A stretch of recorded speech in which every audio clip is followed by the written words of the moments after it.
Uh, John Hagelin is a doctor in physics and is a professor and the director of the Institute of the Science at the University of Maharishi, and he actually has such a great vision about this collective meditation.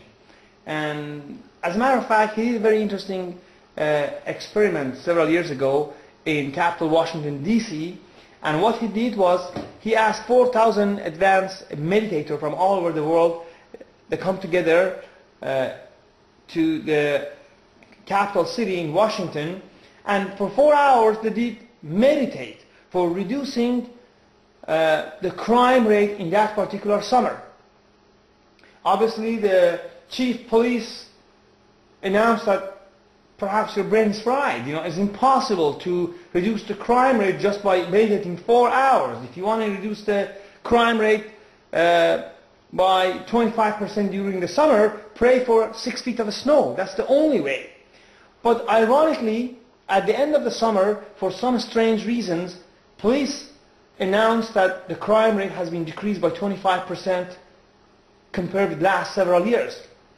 And this is not only for that particular experiment. There are over 300 experiments has been done since last 15 or 20 years, and they all shows that the collective meditation has such a significant effect on several factors. For example, what we have in the US, and this is a TMC program, and you can see the great effect that we have here. So this is actually the percent of the population. It's like 0.1% of the population in a group did that, and this is 0.005%. And as you can see, the total fatality, I think it was a car accident, it drops significantly by just collectively meditate about this. Also, this is about the global international conflict was reduced significantly again. And as you can see, the higher the percentage of people that are doing that, the effect is going to be magnified. And as a matter of fact, it's a square of the population. So if you have a place that there are a million people there, if only 10,000 people come and meditate, the effect is going to be significant. That it covers 10 times more than the population of that 1 million. Again, the reduction in domestic and international conflict, and as a matter of fact, it shows that this collective meditation, it not only affects at that particular time, but the effect also lasts for a long time. And even after the meditation, a year after and a year after, still we will see the effect, as it shows here. And this is actually the change in the quality of the life index, 1974 to 1978. It was before, and the after. This was increased when in 1978 they did that collective meditation for 3 months, and again the effect was there for another 2 years. That's a very interesting phenomenon. Now I have this interesting actually video clip.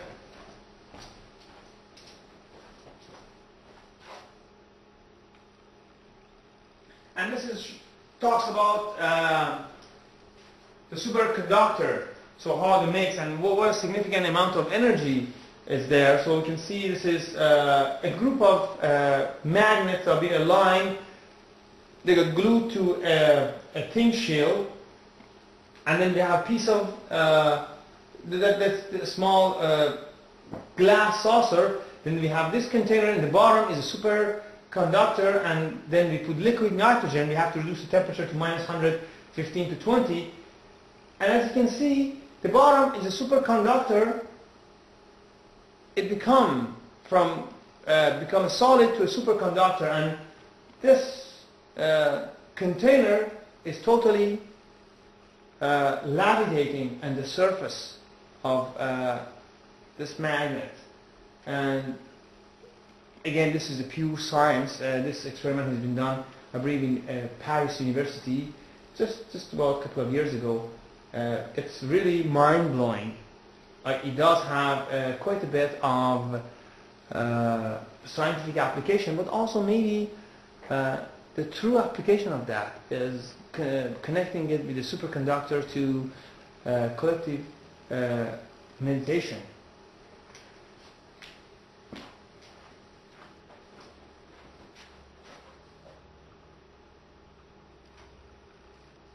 And as I explained, several other experiments have been conducted, not the only one that I talk about in summer 1997.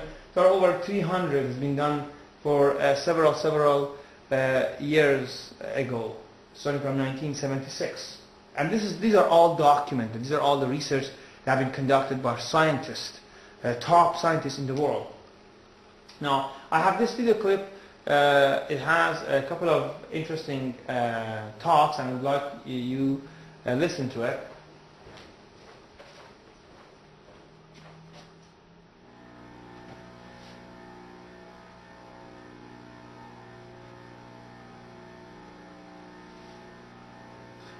World peace. Everybody wants world peace. Nobody believes that there can be world peace. It's a nice idea, but that's all it is. Just a sweet, it's like a sweet little old lady idea. It's meaningless. It's never going to happen. And we think it's got to be this way. And so there is a science called Vedic science, and there's technologies connected with it. Science of consciousness. Science of the unified field. Technologies from that can easily bring peace. And peace isn't just the absence of war. Peace is the absence of negativity. Peace is real, and it comes from the unified field. And the unified field can be enlivened in an individual and bring enlightenment. It can be enlivened in the world through a peace-creating group and bring peace. Dr. John Hagelin is, could talk for the next 10 weeks of this most profound science that just now quantum physics is approaching Vedic sciences. There are 300,000 manuscripts and books on peace. Each of these books and manuscripts have been read by an average 3 people, including the author and the publisher.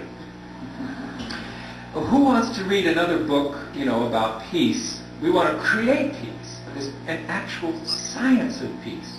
Because the field of consciousness is the field of unity, field of bliss, field of peace. On a tangible, palpable, powerful, physical level, millions of times more powerful than the nuclear force, if we can just access it. But consciousness can access it. What we need are more peacemakers who develop their nervous systems to the point where they become lighthouses of peace, radiating peace. When an individual mind contacts being at the source of thought, when individual awareness expands to become universal, it creates a ripple in that universal field, just like it were a ripple in the electromagnetic field. And that ripple propagates in all directions at the speed of light.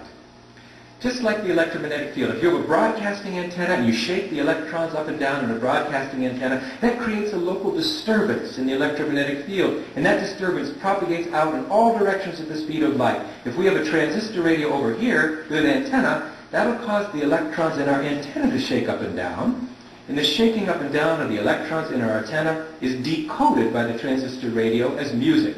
So the information gets communicated through ripples propagating to the electromagnetic field. In the same way, we stimulate the more fundamental field of unity, fundamental field of consciousness. It creates a ripple that can be felt. Research shows that to have a really powerful effect, you need these ripplers rippling in close proximity to each other. And that creates not a ripple, but a tidal wave of unity, tidal wave of peace, tidal wave of coherence. This coherence, unity, peace, gets communicated through the field of consciousness. That's why it's really important to understand that consciousness is fundamentally a field that we share, that underlies and pervades us all.